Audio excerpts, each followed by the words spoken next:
오늘의 큐티 말씀은 열왕기하 9장 1절부터 13절입니다. 제목 아합 가문의 몰락. 먼저 앞뒤 문맥을 살펴보겠습니다. 엘리사의 조언으로 기근을 피해 블레셋 땅에서 거하다가 7년 뒤 돌아온 수넴 여인의 집과 땅을 돌려주는 스토리가 나옵니다. 엘리사가 다메섹에 갔을 때 병들었던 벤 하닷이 자기 부하 하사엘을 보내어 자기 병이 나을지 엘리사에게 물어보라고 예물과 함께 보냅니다. 엘리사는 벤 하닷의 병이 낫지 않고 죽을 것이라고 말하면서도 하사엘의 얼굴을 보며 울음을 터뜨렸습니다. 그런 이유는 하사엘이 나중에 북이스라엘에 못된 짓을 할 것이라는 사실을 알고 있었기 때문입니다. 하사엘은 자기 왕 벤 하닷에게 거짓으로 병이 나을 것이라고 보고하고서도 담요를 물에 적셔 벤 하닷의 얼굴을 덮어 죽였습니다. 그리고 그 뒤를 이어 하사엘이 왕이 되었습니다. 스토리가 갑자기 남유다 쪽으로 기웁니다. 그런 이유를 자세히 살펴보면 북이스라엘 아합의 딸 아달랴가 남유다로 시집을 오면서 남유다가 우상의 길로 가고 있다는 것을 설명하고 있습니다. 거룩함을 지켜왔던 남유다마저 북이스라엘과 사돈관계를 맺으면서 우상 숭배에 빠지게 됩니다.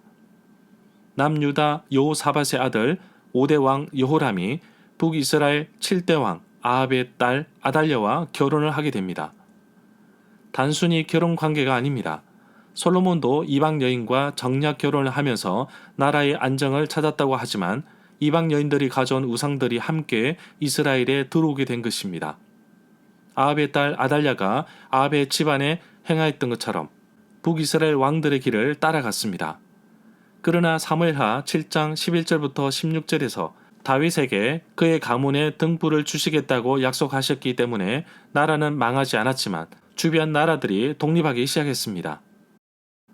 에돔이 유다를 배반합니다. 남유다 5대 왕 여호람이 죽고 그의 아들 아하시아가 왕이 됩니다. 남유다 6대 왕 아하시아는 북이스라엘 9대 왕 여호람과 함께 길라 라못으로 가서 아람 왕 하사엘과 싸웠습니다. 그런데 북이스라엘 9대 왕 여호람이 싸우다가 부상을 입었습니다. 열왕기하 9장에 와서 새로운 왕이 등장합니다. 남유다는 가문의 정통을 꾸준히 이어가지만 북이스라엘은 반역에 반역을 거듭하면서 결국 아합의 가문이 멸망하게 됩니다. 바로 아합의 가문을 멸망시키겠다는 여호와의 말씀이 성취되었습니다. 이 일을 위해 예후가 기름 부음을 받아 새로운 왕으로 등장하게 됩니다. 문단을 나눠보겠습니다. 1절부터 13절은 예후에게 주어진 사명. 1절에 보면 엘리사가 선지자 제자들 가운데 한 사람을 불러서 옷을 단단히 동여매고 이 작은 기름병을 손에 들고 길르앗 땅 라못으로 가라고 합니다. 허리를 단단히 동여매라는 뜻은 느슨하게 하여 늘어뜨려 입던 옷을 먼 길을 가기 위해 허리띠로 바짝 당겨 입는 것을 말합니다.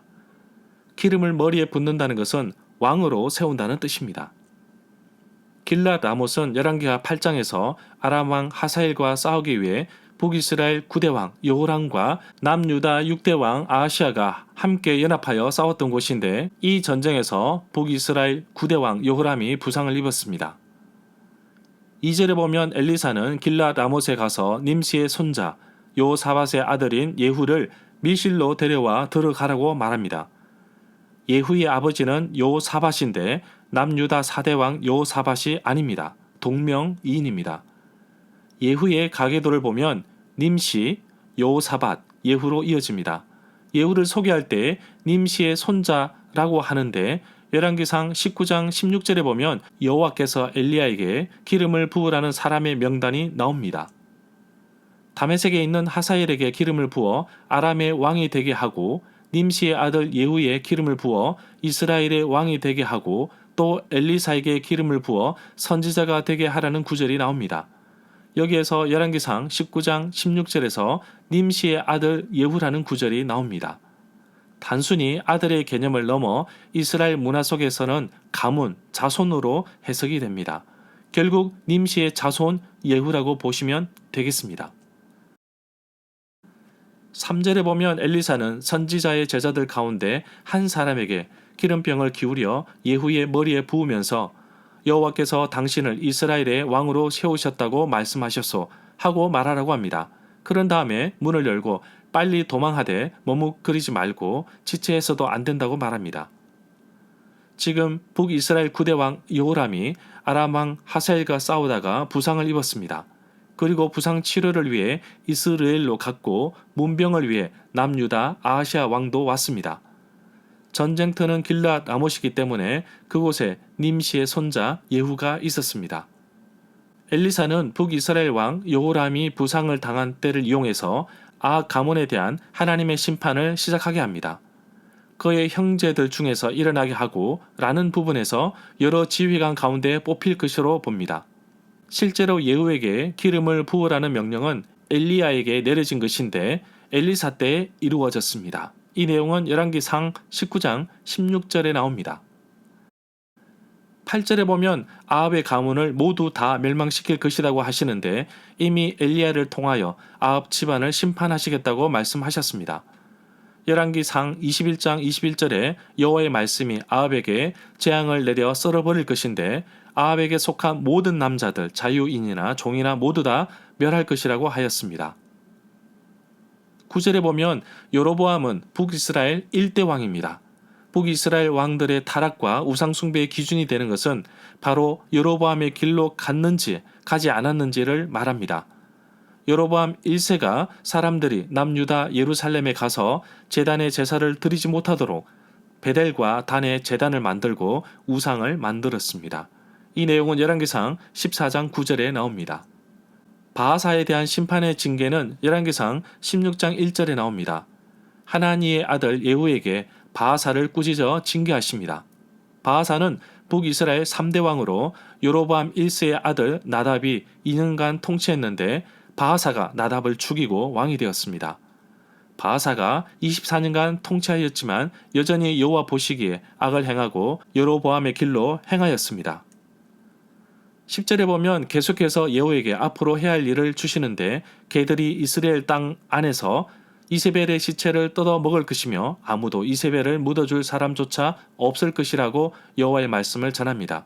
그리고 난 뒤에 선지자의 시종이었던 청년은 문을 열고 도망쳤습니다. 이 말씀은 열왕기하 9장 35절부터 36절에 이루어졌습니다. 이미 엘리야를 통하여 이세벨에 대한 심판이 예고되었는데 열왕기상 21장 23절에서 기록되고 있습니다. 이세벨에 대하여서도 여호와께서 말씀하여 이르시되 개들이 이스라엘 성읍 곁에서 이세벨을 먹을지라. 열왕기상 21장 23절 말씀입니다. 11절에 보면 엘리사의 심부름하였던 청년은 떠나고 예후가 왕의 신하들이 있는 데로 나오자 좋은 소식이었는지 물었습니다. 12절에 보면 이 당시에 선지자를 깔보는 경향이 있었는데 9절에 보면 그 미친 자라는 표현이 나옵니다. 예후는 자신에게 질문한 자에게 여호와께서 자기를 이스라엘의 왕으로 기름 부어 세웠다는 말을 들었다고 말합니다. 13절에 보면 예후와 함께 있던 자기 동료들의 호기심에 말려 지금까지 있었던 이야기, 자신에게 기름을 붓고 왕으로 세웠다는 것을 다 말해버립니다. 그러자 동료들은 곧바로 새로운 왕, 예후가 왕이다 라면서 새로운 왕을 세우게 됩니다. 이 상황을 두고 배반, 모반으로 보고 있습니다. 자기가 섬기는 왕 요람이 부상이지만 살아있고 정치적으로 배반한 사건이지만 하나님의 부름에 의해서 일어난 사건으로 봅니다. 절마다 상세한 설명과 구절 해석, 핵심 내용과 중심 줄거리는 네이버 블로그에 올려져 있습니다. 내게 주시는 교훈입니다. 이 세상은 영원하지 않습니다. 막강한 권력으로 북이스라엘을 죄악의 끝으로 몰아갔던 아합의 가문이 몰락하고 있습니다. 여호와의 심판을 받아 끝이 났습니다. 하나님은 반드시 심판하십니다. 하나님은 나의 행실과 나의 삶을 기억하셨다가 반드시 결산하시는 분이십니다. 안타까운 것은 오늘날 많은 그리스도인들이 하나님은 반드시 심판하시라는 것을 망각한 채 살아가고 있다는 것입니다. 그렇다고 심판만 하시는 하나님은 아니십니다. 내가 하나님 말씀대로 살려고 노력하고 애쓰는 것도 하나님은 다 알고 계십니다. 혹시 습관적으로 하나님 앞에서 죄를 짓거나 방치하고 있는 것은 없는지 살펴보기를 원합니다. 선지자의 제자 젊은 청년은 엘리사의 명령에 그대로 순종했습니다. 그러므로 인해 예후가 왕으로 세움을 입었습니다. 차질 없이 하나님의 순리대로 역사는 흘러갔습니다. 나도 하나님 말씀을 빈틈없이 순종할 때 하나님께서 계획하신 뜻대로 이끄십니다. 오늘도 나에게 주신 말씀을 붙잡고 빈틈없이 순종하며 살아가는 하루가 되기를 간절히 소망합니다.